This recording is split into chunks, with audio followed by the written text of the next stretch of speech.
Donc, je vais vous présenter la codegen que j'ai apportée à la bibliothèque GGLATI lors de mon stage. Il est encadré par Carole Desnos, Mickaël Dardaillon et Nicolas Sourbier. Donc, dans un premier temps, je vous présenterai les Tangle Programme Graph ou TPG et la bibliothèque GGLATI. Ensuite, nous verrons pourquoi nous avons voulu ajouter une codegen dans GGLATI. Dans un troisième temps, nous comparerons plusieurs représentations d'un TPG en C. Et pour finir, je vous présenterai les premiers résultats que j'ai obtenus et les prochains objectifs pour avoir une codegen plus poussée.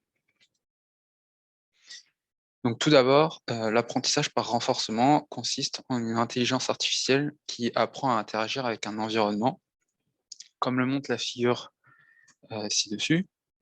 L'IA utilise un mécanisme d'essai-erreur et apprend de sa propre expérience. L'environnement transmet à l'IA un état. Ensuite, grâce à l'état reçu, l'agent ou l'intelligence artificielle va déterminer une action qui sera transmise à l'environnement. L'environnement exécute alors l'action qui est transmise à l'interpréteur, et cet interpréteur va calculer une récompense qui sera transmise à l'agent qui pourra déterminer si son action était correcte, et en même temps, il va recevoir le nouvel état de l'environnement, ce qui va permettre de créer un cycle. L'objectif de l'intelligence artificielle est donc de maximiser ce score ou cette récompense, et dans notre cas, l'agent est un Tangle Program Graph. Donc, un TPG ou un Tangle Program Graph, c'est une architecture d'IA qui est sous la forme d'un graphe. Vous en avez un exemple ici. Ce graphe se constitue de teams, sont représentés par des ronds, d'actions qui sont représentées par des rectangles arrondis, et d'arêtes qui sont ici une flèche avec au milieu une paire d'accolades. Les actions correspondent aux feuilles du graphe et les teams sont les autres nœuds du graphe. Une arête contient un programme qui prend en entrée les données de l'environnement que je vous ai montré tout à l'heure et il calcule une valeur qu'on appellera le bid. Une team qui ne contient pas d'arête en entrée correspond à la racine du graphe, c'est celle-ci ici. Exécuter une team correspond à exécuter l'ensemble des programmes des arêtes sortantes. Donc, pour la racine ici, ce sera ces trois programmes-là. Et on sélectionne l'arête qui renvoie la plus grande valeur, puis on exécute sa destination.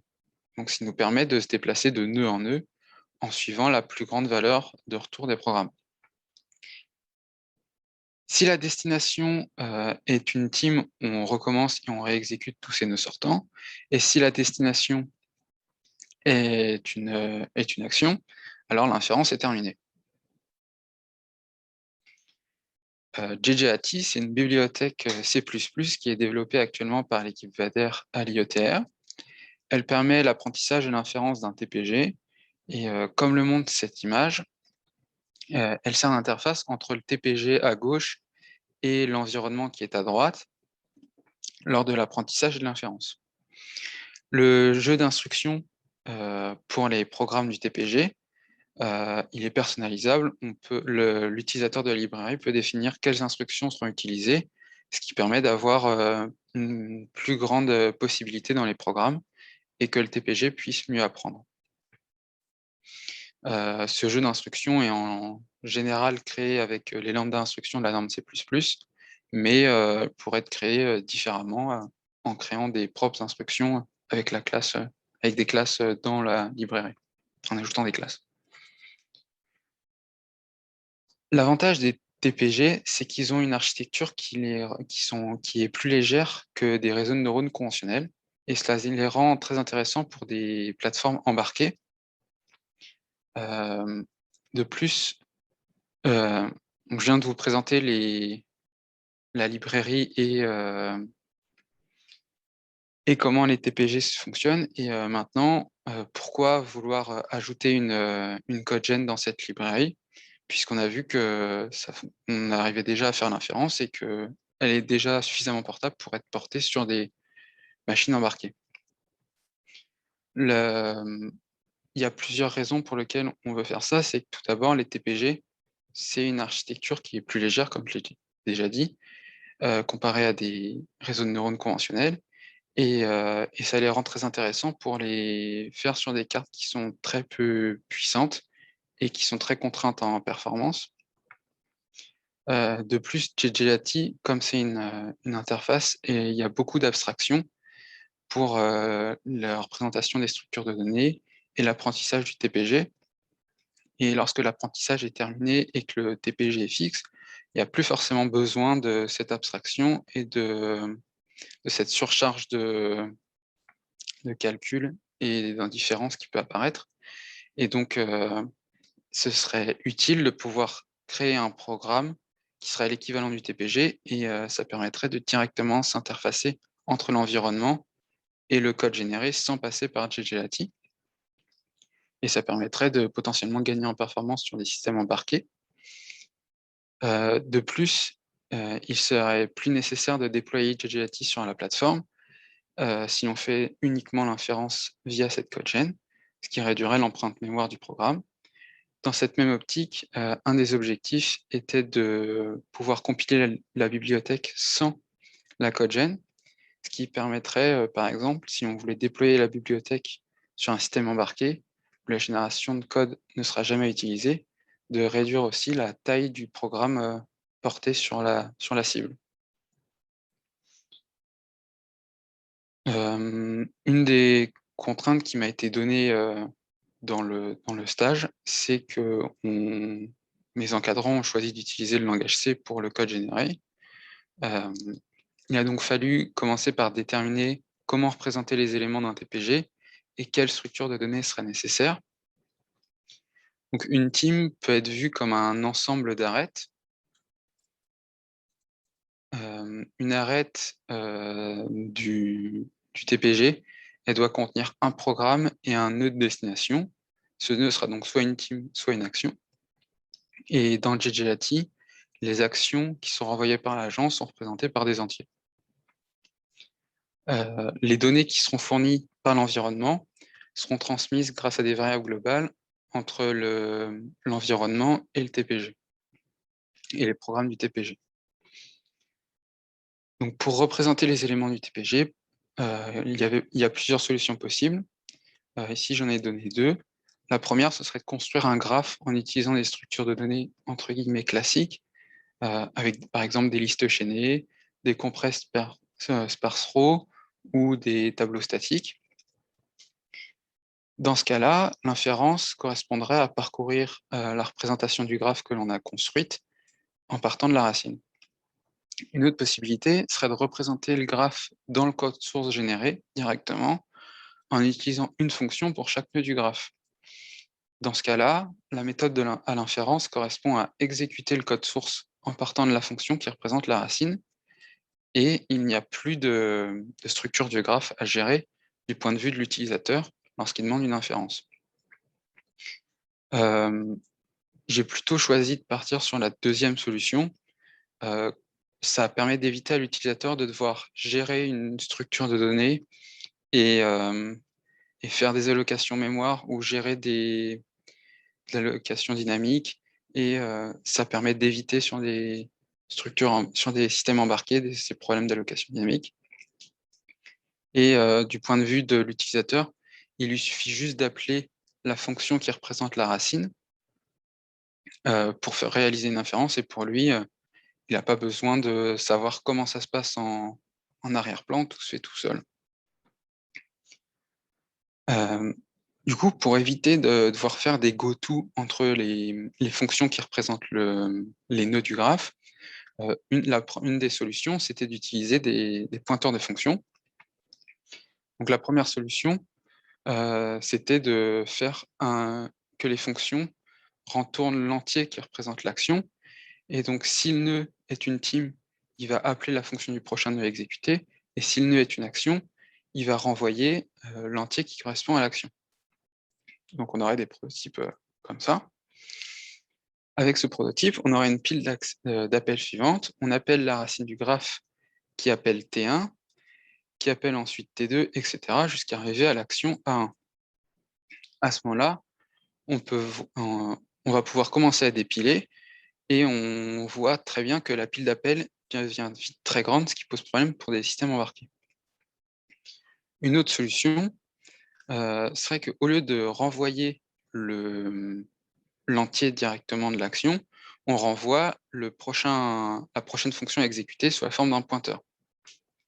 Et dans ce cas-là, l'action est passée en argument avec un pointeur.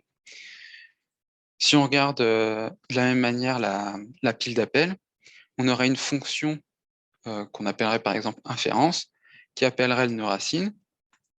Le nœud racine, il renvoie notre appel à la fonction sur T1, puis on a dépilé l'élément et on appelle T1, qui renvoie T2, on exécute T2, etc., jusqu'à arriver à A1, et on a dépilé. Et avec cette solution, on a bien vu que notre pile était beaucoup plus faible et était bornée indépendamment de la profondeur du graphe, ce qui est très important dans notre cas. Pour être capable de générer les programmes du TPG, il y a eu plusieurs modifications à ajouter dans la librairie. Tout d'abord, il nous fallait un format à donner pour les instructions. Et donc, ce format est stocké sous la forme d'une chaîne de caractères. Les opérandes de l'instruction sont données avec le symbole $, et par convention, on a pris la convention que $0 correspondait au résultat de l'opération. Donc, par exemple, ici, il y a un exemple avec l'instruction modulo, avec une instruction modulo qui utilise la lambda d'instruction qui est au-dessus. Ensuite, ce qu'on a aussi ajouté, c'est qu'on sépare l'appel des opérandes, la déclaration des opérandes de l'exécution de l'instruction, et cela nous permet d'avoir des opérandes plus complexes, comme d'extraire des tableaux ou des matrices à partir des données transmises dans l'environnement. Comme par exemple ici, on extrait OP0 de notre grande matrice qui est là.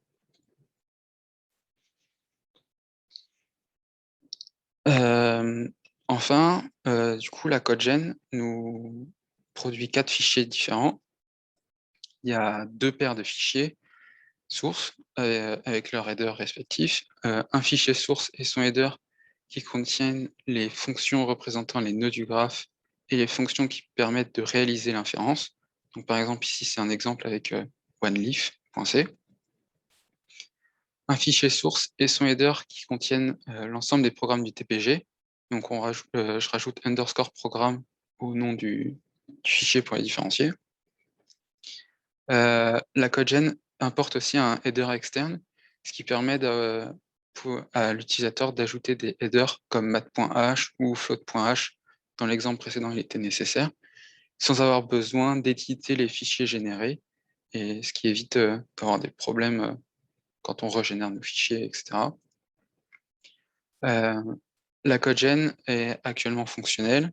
Elle est capable de générer les principales structures de données de la bibliothèque, par exemple les types primitifs pour les données de l'environnement, les constantes aussi. Ce sont des valeurs qui sont déterminées lors de l'apprentissage et utilisées dans certains programmes lors de l'inférence et des calculs. Elle est aussi capable d'extraire des tableaux ou des matrices de données fournies par l'environnement, ce qui permet d'avoir des opérations plus complexes comme des produits de convolution ou des moyennes sur des matrices, des tableaux. La bibliothèque permet d'exporter un TPG appris au format DOT. Si l'on connaît le jeu d'instructions qui a été utilisé pour générer ce TPG et que l'on connaît le type des données qui sont transmises par l'environnement, on peut importer ce TPG et utiliser la CodeGen pour le générer. Il n'y a pas besoin d'avoir appris le TPG avec la bibliothèque générée en CodeGen, enfin compilée en CodeGen. J'ai donc pu tester des TPG qui étaient déjà appris sur des exemples tels que Tic-Tac-Toe, Pendulum ou Stick Game qui proviennent du dépôt JGLati Apps. J'ai aussi réussi à lier les environnements d'apprentissage des exemples au code des TPG générés.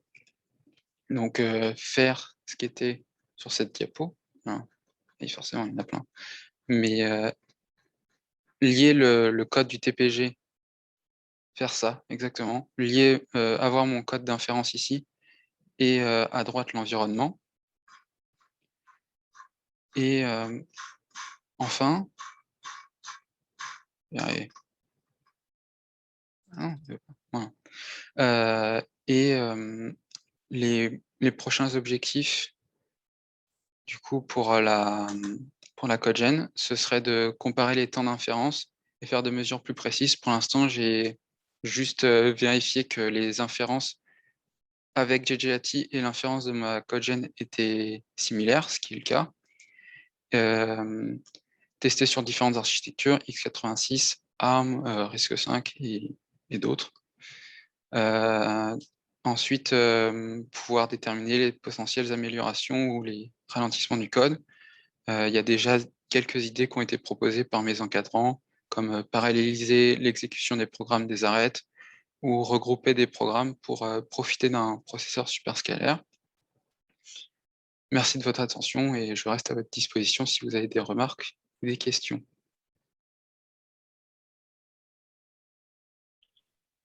Merci beaucoup.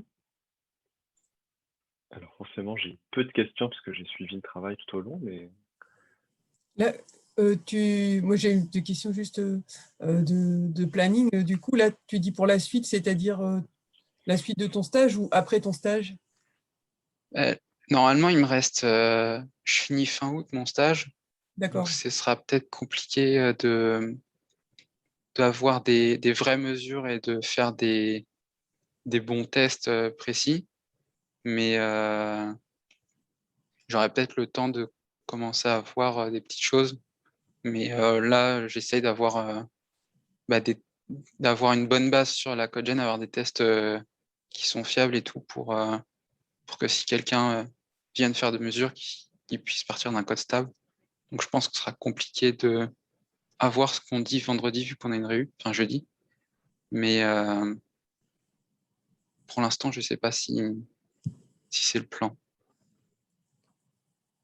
Sinon, je peux ouais, rajouter des trucs. Effectivement, l'objectif, c'est bon, on va faire le maximum d'ici la fin du stage, même si forcément, quand on arrive dans les dernières semaines, c'est compliqué. Après, l'idée, c'est la CodeGen, c'est une brique de base qui nous ouvre plein de portes derrière pour la suite du travail avec JJ Latifi. Si un jour on arrive à avoir des financements pour financer des tests dessus, ce qu'on va essayer de choper cette année, on reprendra clairement cette brique de base-là pour aller explorer plein de choses, que ce soit sur les performances software embarquées ou voire même générer du hardware embarqué. et tu as dit un truc, Thomas, tu as dit que JGLati était développé par l'équipe Vader. Je ne sais pas, moi, dans ma tête, c'était pas un outil Vader, mais peut-être que j'avais mal compris. Si, je crois que c'est Carole qui est dessus Ouais, depuis 2 ans. d'accord. Ah, d'accord. Ouais, c'est parce qu'il est trop modeste, alors je n'avais pas identifié que c'était lui qui l'avait fait. Je pensais que ça venait d'autres équipes et qu'on participait, quoi. Le TPG vient pas de nous. Le TPG, ça vient d'une Ouais, université d'accord. au Canada, mais l'implémentation, la librairie JJ Lati, c'est 100% nous. D'accord. OK. Et j'ai un peu eu du mal, j'avoue, ça c'est peut-être de faire le matching entre ta présentation du principe de l'environnement, l'interpréteur, l'acteur ou l'action, tout ça, avec le TPG. C'est juste parce que du coup, tu présentes... En fait, je vais revenir. Ouais, voilà. Ça, là, par exemple, OK, on comprend bien l'idée. Et après, on essaye de matcher ça, de mapper ça sur le TPG avec les différents... Et c'est pas si... J'ai pas réussi. Donc, En gros, ici, l'agent, ça peut être n'importe quelle IA. On peut mettre un réseau de neurones, on peut mettre... Enfin, l'agent, c'est une intelligence artificielle. Et moi, dans mon cas, l'agent, ce sera ça. d'accord. Et en fait, ce qui se passe, c'est que ici, on lui donne l'état. Donc, par exemple, ça peut être une image. Mettons, c'est une image. Mon image, elle sera envoyée de manière globale à tous les programmes. Donc, moi, je le fais par des variables globales, mais ça pourrait être fait autrement. Et donc, en gros, ça vient en entrée de mon TPG ici, enfin, en entrée de mes programmes qui sont là. Et en fonction du résultat de ces programmes, je vais passer dans une de ces branches. Et si je récupère A, eh bien, le A que j'aurais récupéré sera envoyé ici. Du coup, mon environnement, il va récupérer mon action, comme si c'était un jeu, genre dans les Atari Games, par exemple. Mhm. C'est surtout sur ça que ça a été testé par Kelly. Et du coup, vu que le jeu, il aura reçu la commande A, ben, il va modifier son environnement. Et du coup, l'agent va retrouver un nouvel état, une nouvelle image, qui sera renvoyée ici. Et on va faire un cycle comme ça d'apprentissage. Et du coup, alors, attends, ce que tu appelles action ici, c'est bien la même chose que dans ton schéma précédent? C'est-à-dire, Oui, d'accord, c'est la sortie de ton TPG, quoi. oui, Ah, le, le résultat, on peut dire. oui, c'est ça. Et du coup, le reward, c'est quoi là dans ton cas? Le reward, là, on ne le voit pas. Ici, on ne le voit pas, le reward. Mais le reward, il est utilisé pendant l'apprentissage. En fait, pendant l'apprentissage, il y aura plusieurs routes qui Mhm. seront, admettons, il y a 3 routes. Et en fait, les 3 routes vont recevoir le même état. Elles vont produire 3 actions différentes. Du coup, l'environnement va avoir 3 nouveaux états. Ces 3 nouveaux états vont être envoyés à l'interpréteur, qui va du coup renvoyer 3 récompenses différentes. Et vu que lui, il veut maximiser ces 3 récompenses, il va choisir, je vais enlever la route qui a le plus mauvais résultat, je vais garder les 2 autres. Et avec un système de mutation, il va faire évoluer ces deux racines. Et du coup, le TPG va apprendre comme ça, en gardant que les meilleures versions D'accord. de ses choix. C'est une fonction de loss qui est calculée, mais à l'extérieur de ton schéma là, de TPG, en fait. C'est ça. La fonction de loss, elle est dans l'interpréteur, en fait. Mhm. OK. OK. Bah, c'est clair. Merci. Moi, j'aurais juste une petite question s'il reste un peu de temps. C'est peut-être parce que je connais pas trop la librairie de Gelati, mais comment tu choisis, ou comment tu génères ton TPG? Comment tu choisis la structure? Est-ce que la structure que tu montes, là, c'est tout le temps la même? Ou c'est généré aléatoirement? Ou, enfin, comment tu choisis la structure? Euh, c'est généré totalement aléatoirement. En fait, dans ggLati, t'as un JSON, tu as un fichier JSON qui va te donner des paramètres. Et je crois que c'est ce que Cédric a un peu fait, où il testait comment les paramètres fonctionnaient. Et en gros, il y a quelques règles au début pour lui dire je veux que tu apprennes avec 10 racines grand max. Et lui, il va savoir comment générer le premier. Et après, avec un système de mutation, et le plus important, en fait, c'est la fonction de reward qui va dire si tu as une bonne fonction de récompense et que ton état est bien transmis, et du coup, l'agent pourra bien apprendre et faire les bons choix. Et il fera son TPG tout seul. Mais et après, vu que c'est exporté en point dot, l'avantage c'est que avec Xdot, tu peux l'afficher et tu peux voir enfin la structure du TPG qui est appris. Mais de base, tu peux pas l'inventer, genre ça se fait tout seul. Ok, merci.